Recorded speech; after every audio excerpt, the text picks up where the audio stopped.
نحمده ونصلي على رسوله الكريم أما بعد أعوذ بالله من الشيطان الرجيم بسم الله الرحمن الرحيم إنا نحن نزلنا الذكر وإنا له لحافظون صدق الله العظيم.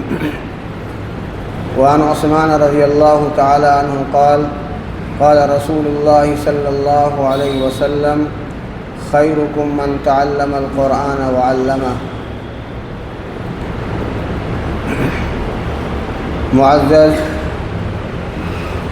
اسٹیج پر تشریف فرما ذمہ داران مدرسہ اور محترم اساتذہ کرام اور باہر سے آئے ہوئے ہمارے مہمانان کرام اور سامنے موجود ہمارے عزیز طلبہ، یہ اس وقت جو نشست ہے یہ رسم اجرا کے حوالے سے ہے.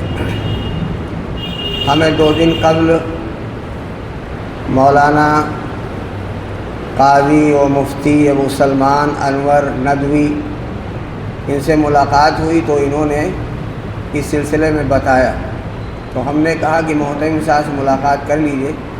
تو بہرحال محترم صاحب سے ملاقات کی اور ملاقات کے بعد اس رسم اجرا کے عنوان سے اس مجلس کے انعقاد کے سلسلے میں انہوں نے اجازت لی اور اجازت ہو گئی، اور آج کا یہ وقت جو ہے متعین ہوا اس میں آپ حضرات ہم سب حاضر ہیں.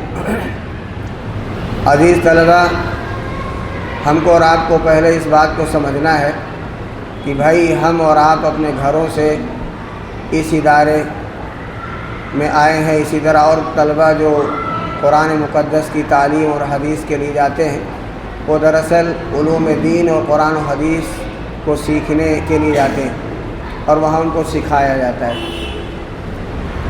تو یہ ادارے مدارس اسلامیہ اور دینیہ دراصل یہ قرآنی علوم اور احادیث کے پڑھنے پڑھانے کے مراکز ہیں جہاں پڑھایا جاتا ہے.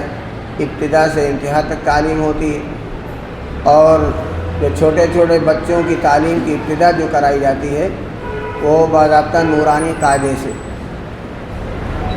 قاعدے سے تعلیم اس لیے دی جاتی ہے کہ قرآن پاک کے پڑھنے کا صحیح سلیقہ اور طریقہ معلوم ہو نا.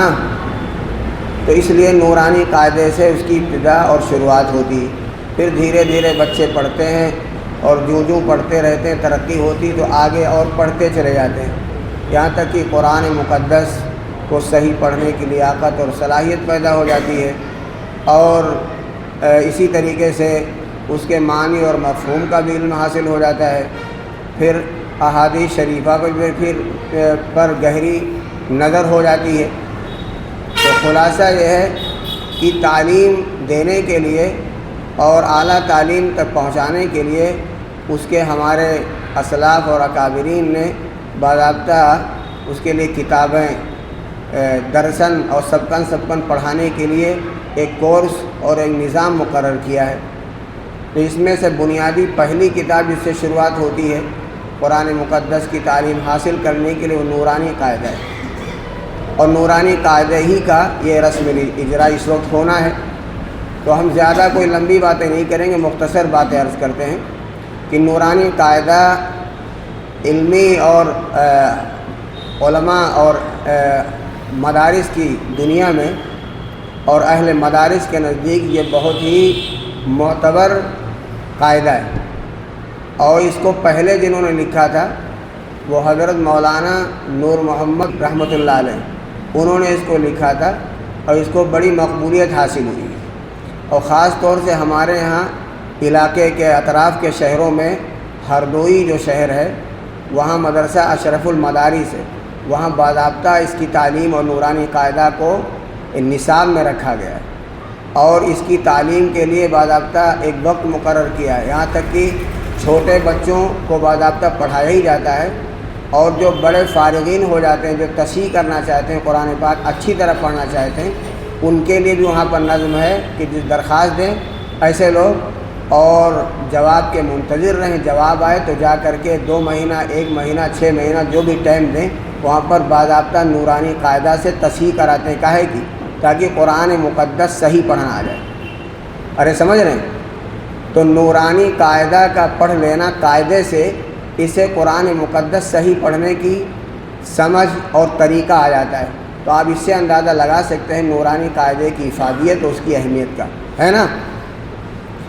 تو نورانی قاعدہ ہمارے موصوف مفتی ابو سلمان انور ندوی نے ماشاء اللہ، جو ہمارے مدرسے کے طالب علم رہے ہیں اور یہاں سے علم حاصل کیا ہے اور باضابطہ ندوے سے فراغت لی ہے، اب باضابطہ علمی میدان میں کام کر رہے ہیں، اور کئی سال ان کو اس نورانی قاعدے میں جو چیزیں انہوں نے مطالعہ کی اور دیکھیں، حالات حاضرہ میں جس زبان کی ضرورت تھی، معلوم ہوا حالات زمانہ اور زمانے کی تیز رفتاری کی وجہ سے کبھی کبھی لینگویج اور زبان میں فرق پڑ جاتا ہے۔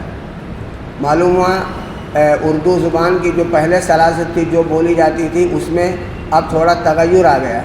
تو نورانی قاعدہ میں جو زبان اردو کے لحاظ سے جو اصطلاحات اور جو چیزیں لکھی گئی تھیں، تو اس وقت نئے طلباء اور پڑھنے والوں کے لیے تھوڑا وہ دشوار محسوس ہو رہی تھی۔ مولانا نے اس پر بھی کام کیا ہے۔ نورانی قاعدہ میں کچھ قواعد تختیاں نہیں تھیں، مولانا نے ان تختیوں کا بھی اضافہ کیا ہے۔ اصل کتاب کو اپنی جگہ پر باقی رکھتے ہوئے جو کمی بیشی نظر آئی مولانا کو کہ حالات حاضرہ میں موجود طلباء کو دشواری نہ ہو، اس لیے ماشاءاللہ انہوں نے کام کیا ہے، اور باضابطہ اپنے اکابرین سے رجوع کر کے اس پہ جو ہے انہوں نے باضابطہ اس کی تصدیق کرائی ہے، تقریرات لکھوائی ہیں۔ اور جیسے ندوے کے محترم اور معزز شعبہ تجوید کے استاد حضرت قاری ریاض احمد صاحب، اسی طرح اور لوگوں سے باضابطہ تقریر لکھوائی، سب نے تائید کی کہ بہت خوب، بہت اچھا، اللہ تعالیٰ ان کی کوششوں کو قبول فرمائے۔ اور اس نورانی قاعدہ جنہوں نے تھوڑا سا نام بڑھا دیا جدید نورانی قاعدہ، پتہ چلا قدیم تو چل ہی رہا تھا، لیکن جدید کا لفظ بڑھا کر کے انہوں نے اپنی طرف بھی اشارہ کیا اور نئے کام کی طرف اشارہ کیا کہ جو کمی تھی وہ ہم نے پوری کی۔ تو یہ بھی قابل تعریف ہیں اور دعاؤں کے مستحق ہیں۔ ہم اس سے پہلے جائیں، جو پہلے اس کے مصنف ہیں، ہم ان کے حق میں بھی دعا کریں کہ انہوں نے بڑی محنت سے کام کیا اور مولانا نے بھی جدید کام کیا۔ اللہ تعالیٰ ان کی کاوشوں کو بے حد قبول فرمائے اور ہم کو صحیح قرآن مقدس پڑھنے اور پڑھانے کی توفیق عطا فرمائے۔ اس لیے ہم نے ابھی ایک آیت پڑھی اور حدیث شریف پڑھی۔ آیت کا خلاصہ ہے کہ اللہ تعالیٰ نے قرآن نازل فرمایا ہے اور اللہ اس کی حفاظت بھی کریں گے، اور حفاظت کا طریقہ ہے کہ اس کا پڑھنا، اس کا سیکھنا، اس کا سکھانا، معنی سے بھی واقفیت ہو اور اس کے پڑھنے کا بھی صحیح طریقہ ہو۔ تو اللہ تعالیٰ نے قرآن مقدس کو صحیح پڑھنے پڑھانے کے لیے مدارس، علماء اور پڑھنے والوں کا انتظام فرمایا۔ اللہ تعالیٰ بے حد قبول فرمائے۔ اور چونکہ حدیث بھی قرآن ہی کے مفہوم میں شامل و داخل ہے، اس لیے رسول اللہ صلی اللہ علیہ وسلم نے تعریف فرمائی ہے کہ جو لوگ علوم حدیث سیکھتے ہیں اور قرآن مقدس پڑھتے ہیں وہ اس روئے زمین پر سب سے مبارکباد ہیں اور لائق ہیں اور بڑے لائق قدر ہیں اور کیا کہتے ہیں بڑی شان والے ہیں۔ یہ حضور پاک علیہ الصلوۃ والسلام فرما رہے ہیں۔ لہذا عزیز طلبہ، یہ جو کتاب نورانی قاعدہ، جدید نورانی قاعدہ جو منظر عام پر آیا ہے، جس کا رسم اجرا ہونا ہے، آپ حضرات بھی اس کو لیں اور اپنے مطالعے میں رکھیں، اس کو سبقن پڑھیں، تختیوں پر غور کریں۔ اگر ایک تختی اور ایک قاعدہ یاد کریں گے تو انشاءاللہ قرآن مقدس تجوید کے ساتھ ہم کو رات کو پڑھنا آئے گا، کریں گے انشاءاللہ۔ اللہ تعالیٰ قبول فرمائیں مولانا کو اور ان کی کتاب کو، اور زیادہ سے زیادہ ہم سب کو اس سے فائدہ اور استفادہ کی توفیق عطا فرمائیں۔ وآخر دعوانا الحمدللہ رب العالمین۔